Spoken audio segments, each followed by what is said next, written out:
अस्सलाम वालेकुम दोस्तों, कैसे हैं आप लोग? ठीक है, मैं हूं जहांगीर, मेरे साथ है हमजा और आलमगीर। आप देख रहे हैं हमारा चैनल पाकिस्तान रिएक्ट्स। तो कैसे हैं आप सब? सबको मरतबा पे अस्सलाम। सो गाइस, बहुत दिनों के बाद दोबारा आपकी नज़रों में आ गए हैं हम। हाँ, जहाजेब जो है वो अब ससुराल गए हुए हैं, बेगम साहिबा को अपने साथ लेके, फर्स्ट टाइम लेके। ठीक है, और हम 3 हैं। हमने कहा चलो ठीक है भाई, ये है, मैं हूँ। बड़े दिन हो गए, हमने अपने दोस्तों से मुलाकात नहीं की, बात नहीं की। ठीक है, हम थोड़ा बिजी थे, डिस्कशन नहीं की। हाँ, और लास्ट टाइम हम मतलब कि बहुत ही करीब से भी हो गया है। ये भी बताएं। लास्ट टाइम क्या, कल की बात है भाई। मतलब वही लास्ट टाइम कल की बात है। एक वॉल थी, वॉल सिर्फ बीच में एक दीवार थी, इस और पाकिस्तान और दूसरी और इंडिया। हम वहां से होके आए। हम बाइक पे थे। हम ना असल में कहीं जा रहे थे, गाड़ी भाई ने गाड़ी स्टार्ट करनी थी, किसी की गाड़ी का मसला था, तो हम वो चेक करने के लिए जा रहे थे। तो हम ना रॉन्ग साइड पे मुड़ गए। तो हम जाते जाते हमें वाघा बॉर्डर पे ना, साथ गांव था ना एक, बॉर्डर के साथ ही गांव लगता है बिल्कुल ही। तो बॉर्डर पे हमने देखा कि दूसरी तरफ कोई चक्कर है। हमने थोड़ा सा जो है ना सीधा सीधा जाते हुए, एक रोड बिल्कुल पक्का रोड जा रहा था ना, सारा सड़क थी, पतली सी सड़क जा रही थी। हमें पता नहीं था, हम चौक से यूं सीधा जाना है, हम यूं हो गए। हम जाते जाते मैंने कहा यार, हम राह से लग रहे थे सामने चौकी है, इंडिया आ गया। चौकी मतलब इससे पाकिस्तानी चौकी थी। पता नहीं, हम हाँ ऐसे ही है, अंदर को नजर नहीं आया। फिर हम राइट भी हुए, मुड़े, आगे को जा रहे थे तो सामने से एक बाबा जी और आंटी आ रही, बेगम साहब आंटी आ रही।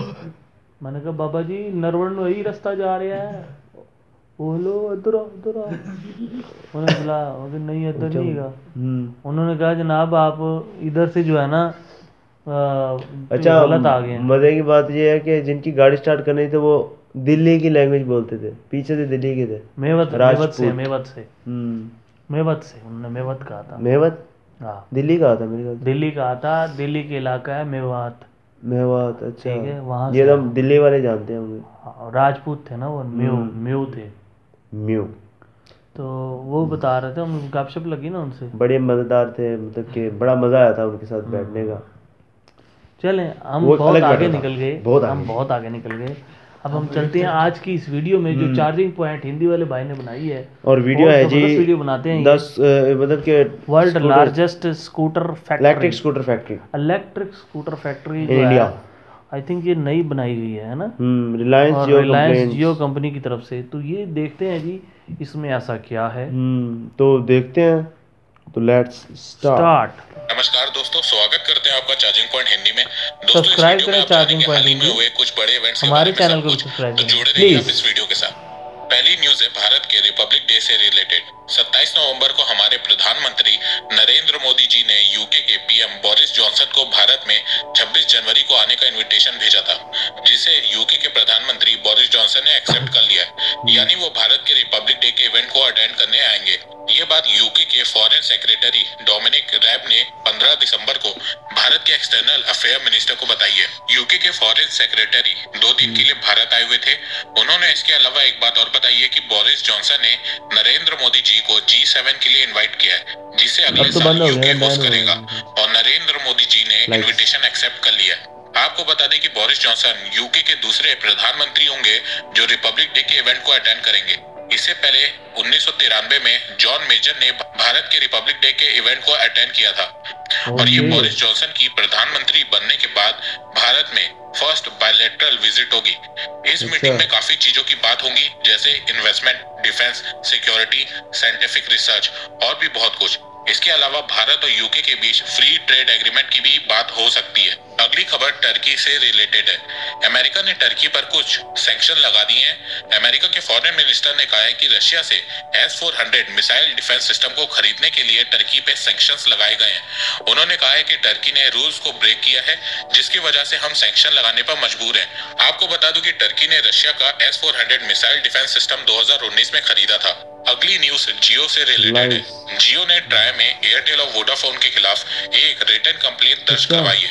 जियो ने उस कंप्लेंट में कहा है कि एयरटेल और वोडाफोन अनएथिकल प्रैक्टिसेस और फॉल्स प्रोपेगेंडा जियो के खिलाफ चला रहे। दरअसल फार्म प्रोटेस्ट के दौरान बहुत से जियो के नंबर्स को एयरटेल और वोडाफोन में पोर्ट करवाया जा रहा है और फार्मर्स के बीच एक रूमर फैला दिया गया कि इस फार्म लॉ से रिलायंस को फायदा होगा, जिसके चलते किसान अपने जियो नंबर्स को वोडाफोन और एयरटेल में कन्वर्ट करवा रहे हैं। Satellite based narrow band IoT made in India है। ये हमारे प्रधानमंत्री नरेंद्र मोदी जी के डिजिटल इंडिया के विजन को आगे बढ़ाएगा। इससे फिशरमैन, फार्मर्स, कंस्ट्रक्शन, माइनिंग और लॉजिस्टिक एंटरप्राइजेस को हेल्प मिलेगी, क्योंकि 4G सर्विस हर जगह नहीं आ पाती है, पर नैरो बैंड IoT नेटवर्क हर जगह पहुंच जाता है। वैसे भी देखा जाए तो BSNL का नेटवर्क भारत में हर जगह है, तो इस नेटवर्क से बहुत से लोगों को मदद मिलेगी। स्काइलो यूजर टर्मिनल एक छोटा सा बॉक्स है जिसे हम कहीं भी ले जा सकते हैं, जिसकी कॉस्ट सिर्फ 10,000 रुपए है। खास बात यह है कि इसका नेटवर्क इतना बड़ा होगा कि भारत में इसकी कवरेज कश्मीर से कन्याकुमारी और गुजरात से नॉर्थ ईस्ट तक ही नहीं, बल्कि इंडियन ओशन को भी कवर करेगी। स्काइलो के CEO का ये कहना है कि नैरो बैंड IoT नेटवर्क से इंडस्ट्री, एग्रीकल्चर, रेलवे ऑफिसर्स को इससे काफी बेनिफिट होगा। अगली खबर है रशिया की स्पेस एजेंसी रॉसकॉस्मोस से। रशिया ने 14 दिसंबर को हैवी लिफ्ट रॉकेट का टेस्ट किया है। रशिया ने 6 साल बाद किसी हैवी लिफ्ट रॉकेट का टेस्ट किया है। इस रॉकेट का नाम है अंगारा A5। इससे पहले रशिया ने 2014 में फर्स्ट हैवी लिफ्ट रॉकेट का सक्सेसफुल टेस्ट किया था। ये रॉकेट ऑर्बिट में 20 टन का पेलोड ले जा सकता है। इसको इसलिए भी डेवलप किया गया है कि रशिया के पुराने heavy lift rocket proton M को रिप्लेस कर सके। प्रोटॉन M भी रशिया का हैवी लिफ्ट रॉकेट है, जिसको 1960 में बनाया गया था। अंगारा रॉकेट साइबेरियन रिवर के नाम पर रखा गया है। रशिया के प्रेसिडेंट पुतिन का कहना है कि ये टेस्ट रशिया की नेशनल सिक्योरिटी के लिए बहुत जरूरी था। रशिया की प्लानिंग है कि 2021 में इस न्यू रॉकेट के लिए एक नया लॉन्च पैड तैयार किया जाए। अगली न्यूज है इलेक्शन कमीशन से रिलेटेड। इलेक्शन कमीशन के ऑफिशियल का कहना है कि इलेक्शन कमीशन वोटर्स को digital election photo identity card दिए जाने के बारे में सोच रही है। हालांकि इस पे अभी इलेक्शन कमीशन से कोई कंफर्मेशन नहीं आई है, पर इस बारे में election commission chief electoral officer से आइडिया और सजेशन ले रही है। Online digital voter ID card के बारे में इसलिए सोचा जा रहा है क्योंकि इससे एक्सेसिबिलिटी आसान हो जाएगी। इसके अलावा वोटर ID कार्ड की फिजिकल कॉपी को प्रिंट होने में और वोटर के पास पहुंचने में बहुत टाइम लगता है। वोटर ID कार्ड के डिजिटल होने से ये प्रॉब्लम भी सॉल्व हो जाएगी। New digital voter ID card fast deliver होंगे। इसके अलावा डिजिटल मोड में वोटर्स की पिक्चर भी क्लियर आएगी और आइडेंटिफिकेशन करना भी आसान हो जाएगा।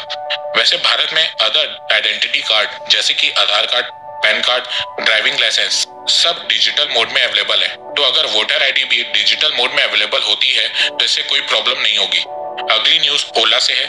ओला ने 14 दिसंबर को तमिलनाडु की गवर्नमेंट के साथ एक एग्रीमेंट साइन किया है, जिसमें ओला इलेक्ट्रिक स्कूटर की फैक्ट्री तमिलनाडु में सेटअप करने वाला है और इस फैक्ट्री की टोटल कॉस्ट 2400 करोड़ रुपीस है और ये ओला की फर्स्ट इलेक्ट्रिक स्कूटर फैक्ट्री होगी। ये फैक्ट्री हर साल 2 मिलियन इलेक्ट्रिक स्कूटर्स की मैन्युफैक्चरिंग करेगी। ओला की फैक्ट्री से 10,000 जॉब क्रिएट होंगी और जैसे ही ये फैक्ट्री 1 साल में ऑपरेशनल होगी तब ये वर्ल्ड की लार्जेस्ट स्कूटर मैन्युफैक्चरिंग फैसिलिटी बन जाएगी। तमिलनाडु की गवर्नमेंट ने टोटल 18 MOU साइन किए हैं, जिसके चलते तमिलनाडु में अगले कुछ सालों में 19,995 करोड़ रुपीस की इन्वेस्टमेंट होगी और इससे 26,500 जॉब्स क्रिएट होंगी और ओला उन्हीं 18 MOUs में से एक है। खबरें देने बैठ गया काम खत्म हो गया, खबर ही नहीं जो है।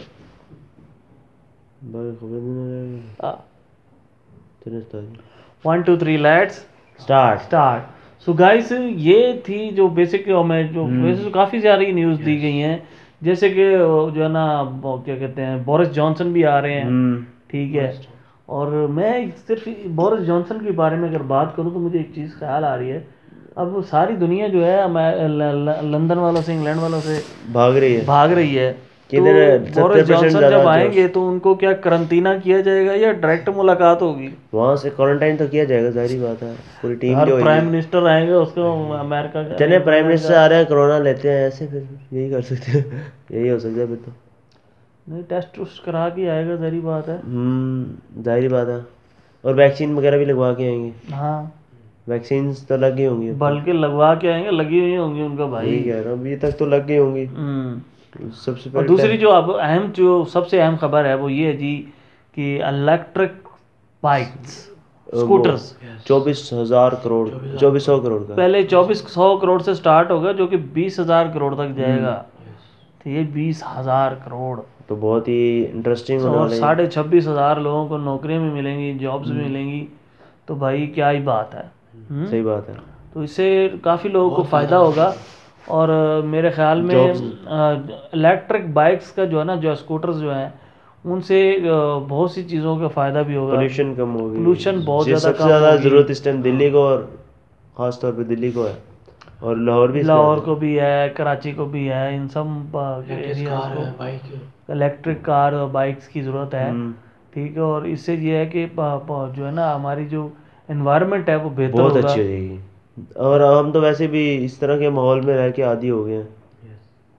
अब जो दिल्ली और लाहौर बता के रहा रहने था वाले- ये इसी स्कूटर से और ये पोल्यूशन से सब इकट्ठी हो गई। तो मैं हमदा को यही बता रहा था 1-2 दिन पहले कि मैं ये कह रहा था कि जब हमारे इलाकों में जब क्रिकेट मैचेस होते हैं ना तो धुआं धुआं सा लगता है। ऐसा लगता है जैसे पता नहीं क्या बड़ी है। Okay, 1 2 3 start. तो हमारे इलाकों में जब क्रिकेट होती है तो ऐसे लगता है जैसे बहुत ज़्यादा जिसे है ना अजीब सी कैमरा मैन है, बड़े कैमरा सही नहीं है, ये स्मोक होती है। और वही मैचेस अगर इंग्लैंड में होते हैं या इधर उधर होते हैं तो बड़ी क्लैरिटी होती है। क्या इंडिया में भी काफ़ी बार कवर हो जाता है, क्योंकि इंडिया में जो है ना अगर दिल्ली वगैरह में हो ना या मुंबई में तो तब इतना नहीं होता। लेकिन अगर कोई साफ दिल्ली में हो तो तब मतलब स्मोक टाइप होती है, सारी बात है। लेकिन जब इधर उधर होता है ना तो फिर बड़ा जैसे कि वो जो ग्रास वाले एरियाज होते हैं ना, जो पहाड़ी एरियाज, बांग्लादेश में अहमदाबाद वगैरह में भी साफ सुथरा होता है, और उधर भी काफ़ी सिटी। तो बहरहाल अब देखते हैं जी ये काम शुरू कब होता है। तमिलनाडु में जो ये फैक्ट्री लग रही है ये अपना काम कब शुरू करती है और कब से ये बाइक्स आना शुरू होंगी, मार्केट में लॉन्च होंगी, और कौन कौन ये इलेक्ट्रिक बाइक्स लेना शुरू करेगा। इनके भी मेरे ख्याल में फिर रास्ते में जो है ना वो लगे होंगे चार्जिंग पॉइंट्स। पता है? सही बात है। जिस तरह चार्जिंग के लिए पॉइंट्स होंगे और फीस वगैरह भी चाहिए। हाँ, तो इसीलिए तो चार्जिंग पॉइंट वाले भाई ने चार्जिंग पॉइंट की वीडियो ली है ना। चार्जिंग पॉइंट ही थी। इन्होंने भी अपने एक बार चार्जिंग पॉइंट लगा देना है, इलेक्ट्रिक स्कूटर चार्ज करें। सो गाइस, ये था आज का वीडियो। आपको हमारा रिएक्शन कैसा लगा जरूर बताइएगा। जाने से पहले आपसे कहेंगे हमारे चैनल को सब्सक्राइब करें, लाइक करें, कमेंट करें। Keep watching Pakistan reacts.